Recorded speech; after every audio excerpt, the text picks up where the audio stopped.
Дружко, каравай крае, дружко, каравай крае.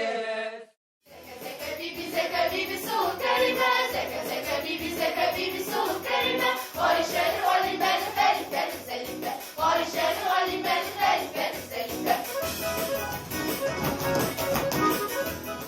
Мир настолько стремительно меняется.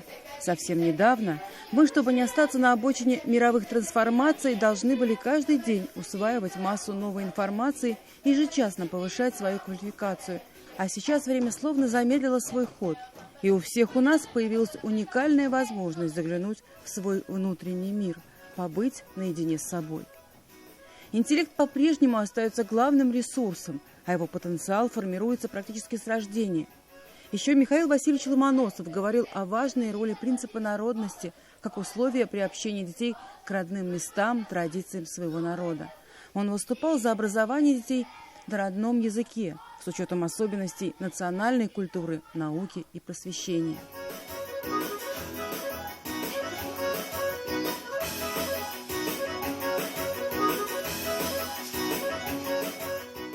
Сегодня мы продемонстрировали номер «Без-без». Это татарский народный танец, произведение, песня. И в танце мы показывали игры, в которые играли раньше, проводили вместе время и веселились. Еще до объявления карантина съемочная группа программы «Каравай» побывала в одной из казанских школ с этнокультурным компонентом. Здесь дети не только слушают фольклор народов Поволжья, но и сами пытаются реконструировать сцены народной жизни. К примеру, один из обрядов встречи весны.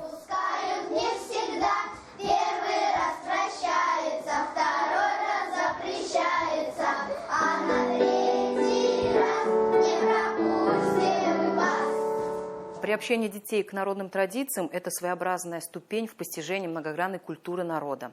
Участвуя в различных праздниках, обрядах, народных действиях, ребенок легко, незаметно, без лишней дидактичности включается в активную деятельность. Он усваивает нормы, символику и образы народной эстетики. Все это в конечном счете ведет к тому, что у ребенка возникает интерес к изучению национальной культуры, возникает преемственность поколений и уважение к этнической культуре. Живоронушки, прилетите к нам, принесите нам весну красную, теплое летечко, живоронушки. Нам зима-то надоела, много хлебушка поела, а воды-то попила за 3 колодезя, живоронушки. Ой, вы жаворонки, живоронушки, идите в поле, несите здоровье. Первое – коровье, второе – овечье, третье – человечье, живоронушки. Сукудили перепляли, на матушки перемотали, на базаре перетаскали, за копейку продавали, детям хлеба покупали, живоронушки. Мы ставим обряды, в которых мы используем традиции нашего народа. Я участвовал в обрядах Семен День, Жаворонки и Кузьминки. То есть ты уже знаешь особенности этих обрядов? О чем они? Ну, если коротко. Ну вот, например, Жаворонки, там была такая сценка, когда мы ловили мух. Это такое было, как сказать... Забавная, да? Да, смешная игра, игра. В жаворонках мы пекли птичек жаворонки и вешали их на деревья. Ой, гуленьки, жаворонушки, прилетайте к нам, ладонушки, летел кулик из-за моря, принес кулик тебя зовут, кулик, замыкай зиму, отворяй весну, кто летишь там.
Праздник Сороки или День весеннего равноденствия. А есть поверье, что в этот день из теплых стран прилетают 40 различных птиц.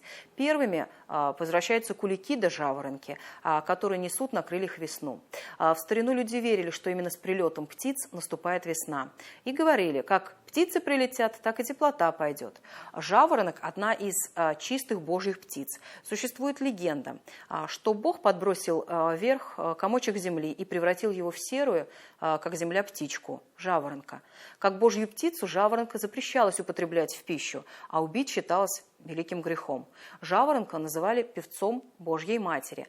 И сам жаворонок так о себе говорил: «Я высоко летаю, песни воспеваю, Христа прославляю».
Кому поглазеть охота, все сюда!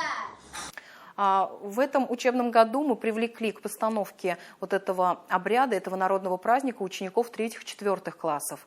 Разучили с ними игры национальные, подготовили родители костюмы.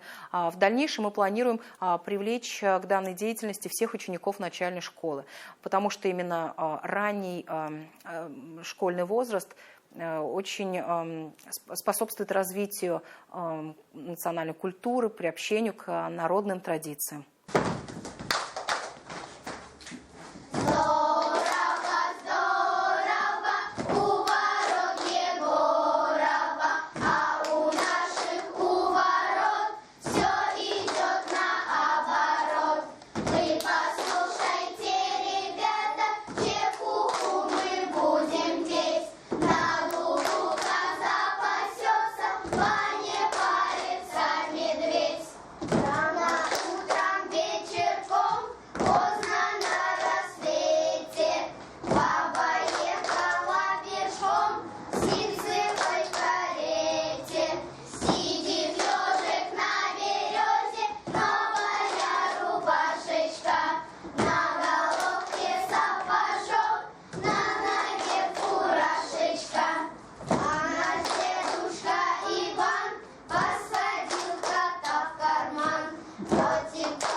Что любопытно, эти начинающие музыканты осваивают инструменты без знания нотной грамоты, как это принято в народе. В нашей гимназии реализуются 2 образовательных проекта. Это «Музыка для всех» и «Семьеведение». В рамках первого мы знакомим детей, не имеющих специального музыкального образования, приобщаем к шедеврам классического и народного музыкального творчества. Все дети, без исключения, учатся играть на простейшем музыкальном инструменте блокфлейта, приобщаются к слушанию лучших образцов музыкальной культуры и исполняют вокальные произведения. В рамках второго направления мы знакомим детей с семейными ценностями, с народными обычаями и праздниками. И большое внимание уделяется изучению русской обрядовой культуры.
Лев Николаевич Толстой высоко ценил народную педагогику, подчеркивал важность здорового семейного уклада, необходимость тесного общения родителей с детьми.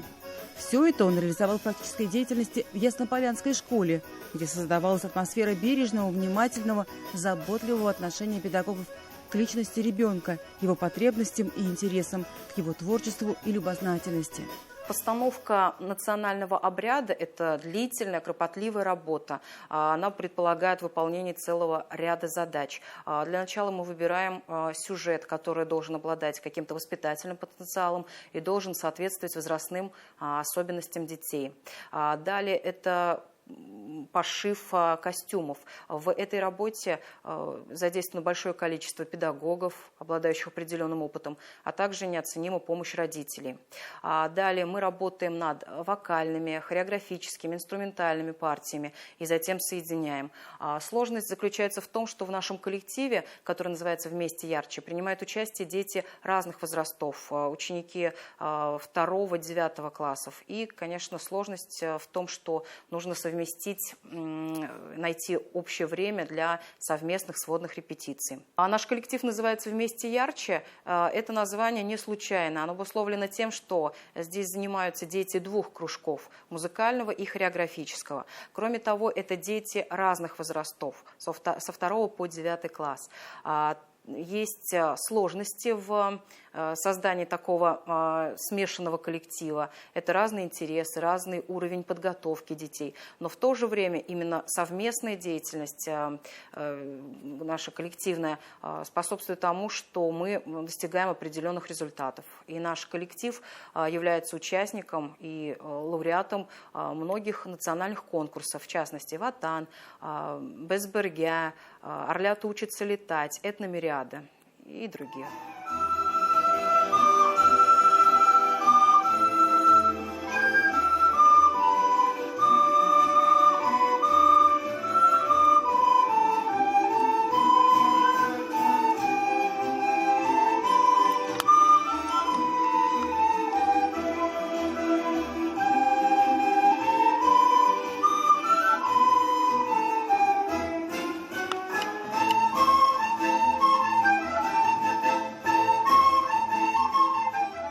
А вот фрагмент другого обряда. Поражает, с каким интересом городские дети исполняют деревенский фольклор. Для большинства из них это новый культурный пласт, который постепенно, шаг за шагом, становится для них близким и понятным.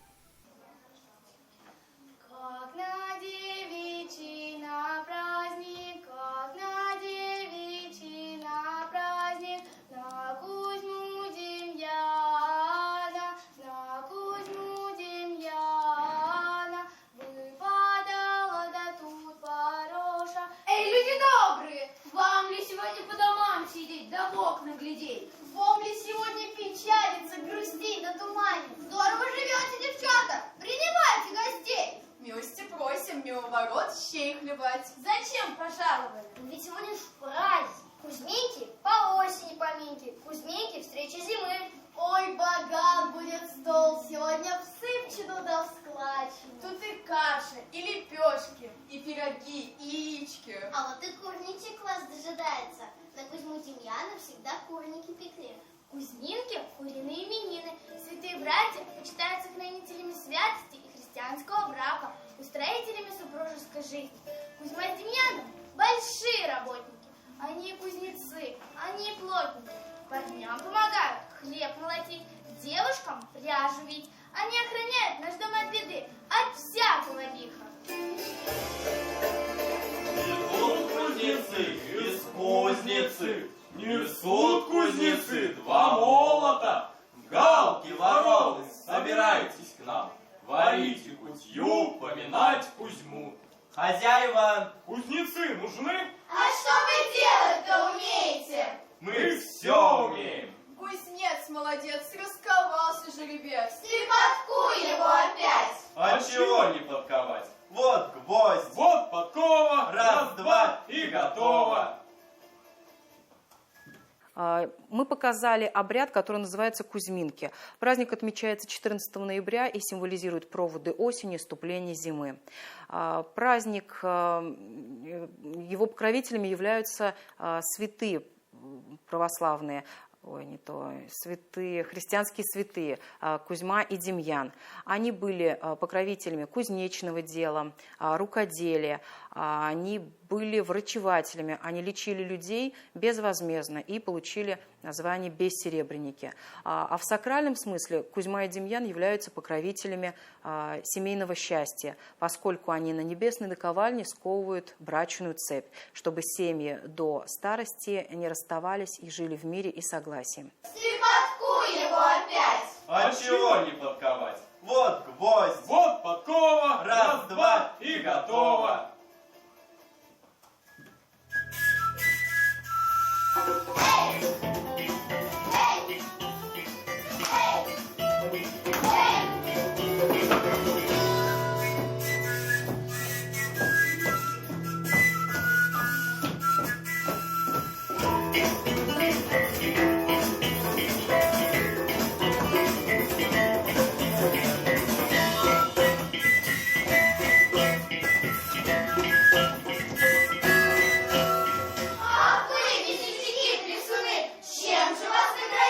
А вы бессеребренники. Как Кузьма и Демьян. Я вот все смотрю и радуюсь, как много у нас гостей. А много гостей, много новостей. А каких новостей? Да веселых. Вот послушай. Андрейка, братец, о чем плачешь? О ворота ударился. А когда это случилось? Вчера. А что ж ты сейчас плачешь? Да вчера дома никого не было. Кузьминки – это русский народный праздник, который ежегодно отмечался 14 ноября и символизировал проводы осени и наступление зимы. Он посвящен двум святым – Кузьме и Демьяну, которые являлись лекарями, и за свою работу они не брали никакой платы, в связи с чем их называли бессеребренниками. Также они являлись покровителями христианского брака и кузнецами, и считалось, что на своей небесной наковальне они куют брачную цепь, а затем помогают жить семьям в ладу и в мире. На Руси уж так идет, что талантливый народ сам себе и жнец, и швец, и на дудочке игрец. Дудай, дудай, дударище, дудай, старый, старичище, мы тебя полечим, Чтоб расправил плечи, мы тебе поможем. станешь ты пригожим, ты омолодишься, ты развеселишься. Дударь, дударь, что болит? Плечи! Дудай, дудай, Дударище, дударь, старый, старичище, мы тебя полечим. Чтоб расправил плечи, мы тебе поможем. Станешь ты пригожим, ты омолодишься, ты развеселишься. Дударь, дударь, что болит? Все! А мы не одни пришли. Мы Кузьму принесли. Ой, какой у нас хорошенький, ой, какой у нас пригоженький. Нос крючком, волоса клочком, Кузьма ворона купил, 3 копейки заплатил. А символами праздника Кузьминки являются два атрибута. Это соломенная кукла, которая называется Кузьма, и курица. Нужно отметить, что все блюда готовились именно из курицы, и одну живую курицу приносили состоятельные родственники своим бедным родным в знак их будущего благосостояния и процветания. Наш Кузьма хорошенький, наш Кузьма пригоженький, на Кузьме штаны поклевали петухи. 8 дыр. Да ну, да! Наш Кузьма хорошенький, наш Кузьма пригоженький, на Кузьме кафтан пес по улице таскал. Один ворот остался. Хорош, ничего не скажешь. Наш Кузьма хорошенький, наш Кузьма пригоженький, чулки вязаные, лапти краденые. Наш Кузьма парень видный. Хоть куда, соломенная голова, а не жених ты нам его.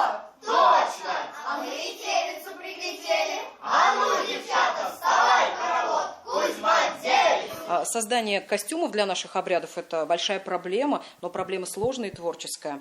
Мы подключаем целую группу педагогов, которые имеют опыт создания каких-то стилизованных костюмов. Понятно, что они у нас не аутентичные, что мы только какие-то элементы народного костюма пытаемся воспроизвести. Еще раз напоминаю, что это коллективная деятельность целой группы педагогов, а также родители активно принимают участие в создании подобных костюмов. Нам бы хотелось, чтобы на сцене во время проведения обряда все выглядело очень гармонично и эстетично, и в то же время создавало ощущение какого-то общего настроения. Для обряда Кузьминки мы выбрали вот такую цветовую гамму, и можно обратить внимание, что некоторые у нас, в некоторых преобладают темные оттенки, а некоторые более светлые и наполнены другим колоритом. В дальнейшем мы планируем включение большего количества детей в наши обрядовые действия. Мы сейчас уже над этим работаем, чтобы не только какой-то определенный коллектив подготовленных детей выступал и демонстрировал свои умения, способности зрителям, но это максимально широкое вовлечение всех детей в эти народные праздники и развлечения. Идет работа над народным праздником, который называется «Сороки». И именно все дети, без исключения школьного возраста, разучивают элементы народных танцев, песни и народные игры. И надеемся, что в дальнейшем нам удастся реализовать этот проект.